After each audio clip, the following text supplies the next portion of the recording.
Welcome to Conversations from the Barn at Everwood Farmstead.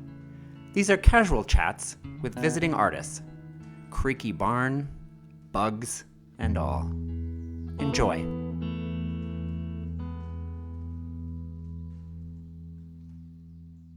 Hello, this is Conversations from the Barn. I'm Bill Underwood. Today I have the honor and privilege of talking with Peter Rothstein. Peter is the co-founder and artistic director of Theater Latté in Minneapolis, and one of my favorite people on the planet. So, Peter, welcome back to Everwood. Thank you. Can't imagine a better place to be.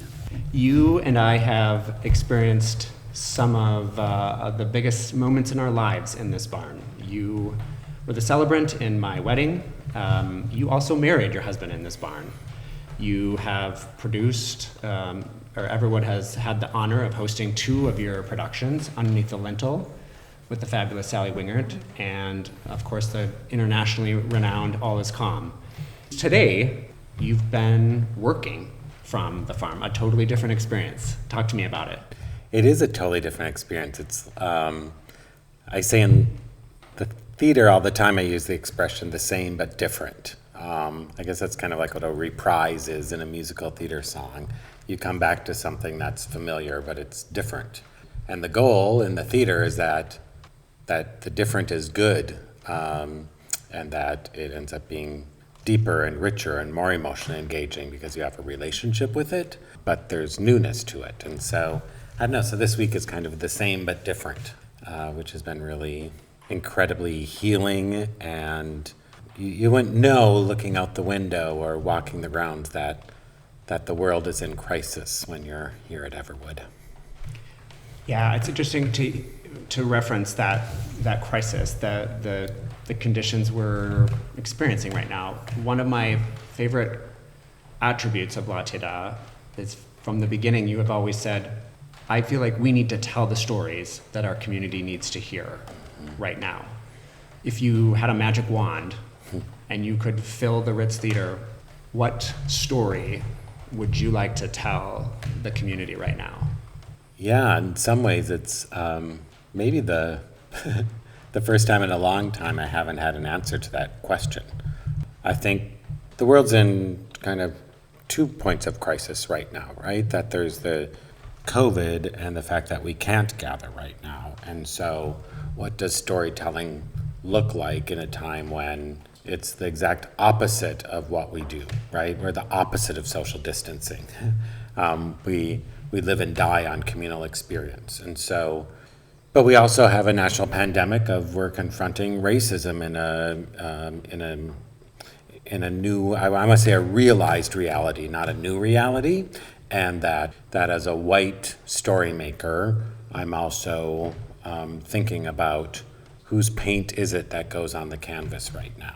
And so the fact that COVID and George Floyd's murder lined up in our community at the same time, basically the same time, I'm not sure I have an answer to that question.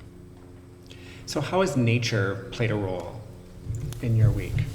You know, it's every morning I've been getting up and making my cup of coffee and just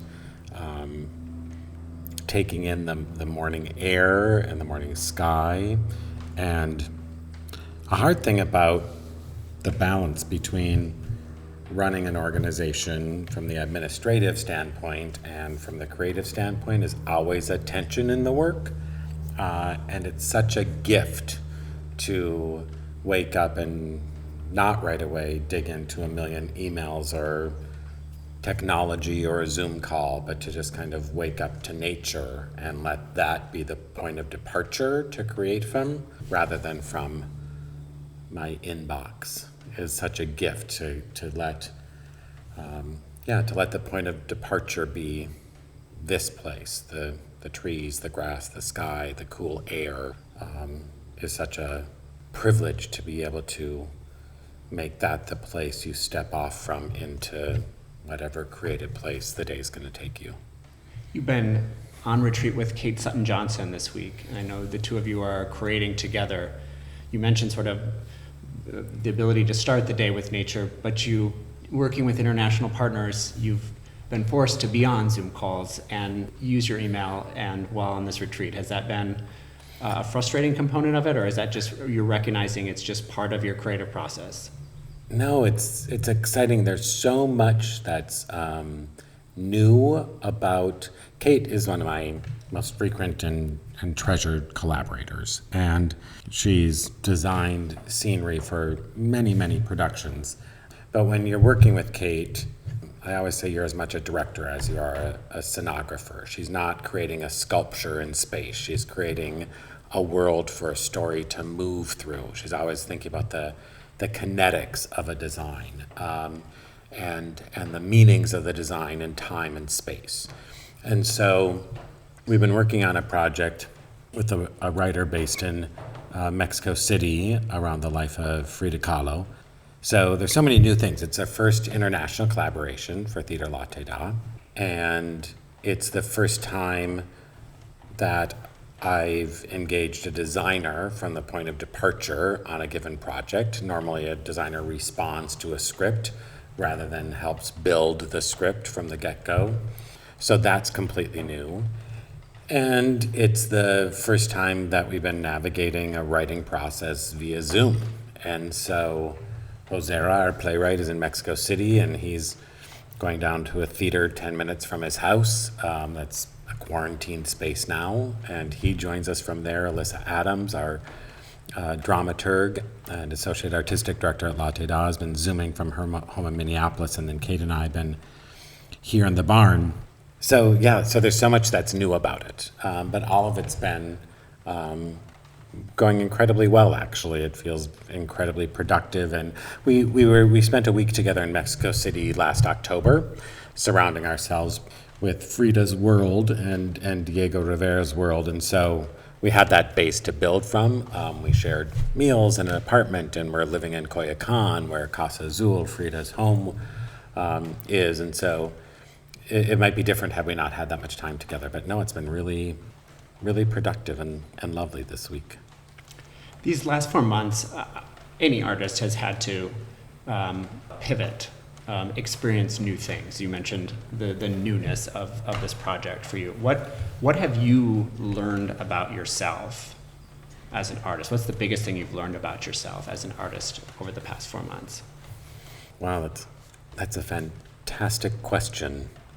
The morning I started at this week, Monday morning I got up and I had brought a journal with me from, I'd done an international director symposium in Italy 13 years ago and spent a month there in the summer with directors from around the world and master teachers from around the world. And anyway, the first page of the journal said, what stories do I want to tell? What kind of theater do I want to make?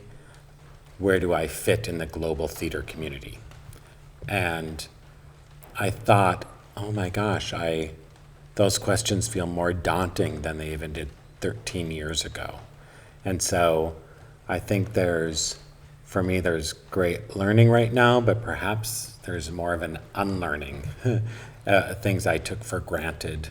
The ground I stood on felt solid and it made sense, and now I'm asking really big, essential questions again. And so to frame that in learning, I would say I'm learning to ask bigger questions. With respect to that third question, where do I fit? Where does my theater fit within the global community? Have you thought about that as well over the past few months? Yeah, the world, I think the world got smaller in the last few months. Like, if COVID has taught us one thing, I hope it's taught us that we are incredibly interconnected, that there is no wall, no political agenda, no election, no policy that can separate us from the rest of the world. And COVID showed us that in an instant, right? Did I answer your question? Yeah, you did. Tell me how you have experienced beauty today. I was sitting at the table here, Kate and I, we've kind of set up a table looking out the window towards the old original farmhouse. And there's a quote that Frida Kahlo said, and the translation is something like,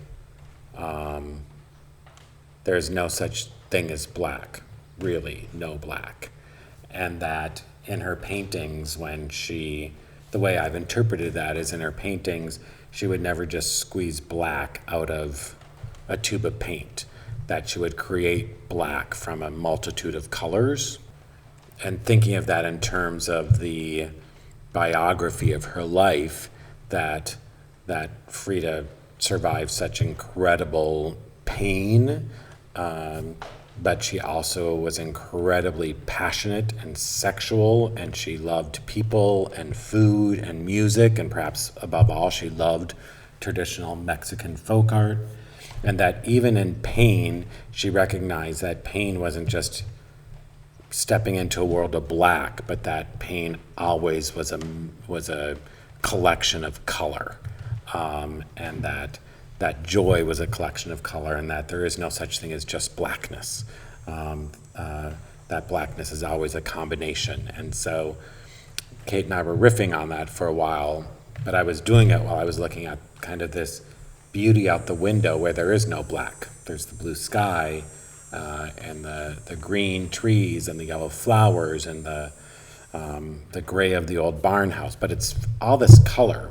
And I thought, we think of sadness in these moments of pain or sorrow or a moment of a pandemic or social upheaval as blackness, but it's really not blackness, right? It's actually, it's always a collection of color, of the various elements layering on top of each other. Yeah, that is beautiful. Thank you for sharing that. One last question for you. In a kind of a classic development conversation, you hear the start, stop, continue. I want to start doing this, I want to stop doing this, and I want to continue doing this. Pick one of those. Start, stop, or continue, and tell me what the last 4 months have taught you. Yeah, that is a great question. Yeah, I would say stop is the one I'm thinking about right now, is that I'm often on this treadmill running from project to project, meeting to meeting, engagement to engagement, and that you just continue without kind of thinking. And I remember being a kid growing up in a small town, there would be anticipation of like, I can't wait to go to the city. And then you'd go to the city, and then it'd be fun to come back from the city and think about what I did, or look at pictures. Or I remember going to New York for the first time and literally not wanting to wash my clothes when I came home because I wanted the smell of New York to linger. And so the anticipation and the looking back was a part of the experience. And I made my life so busy that while, yes, I may be in the moment, but there's anticipation and looking back is also of the moment. And I want to stop and make sure the moments can also be reflection and anticipation. So today I'm thinking a lot about if we go back to whatever normal is, how do I build stop into the continue? I love it. Always a pleasure, Peter. Thank you again for speaking with me today, and enjoy the rest of your time at Everwood. Thank you for a piece of heaven. Thanks for listening to Conversations from the Barn at Everwood Farmstead.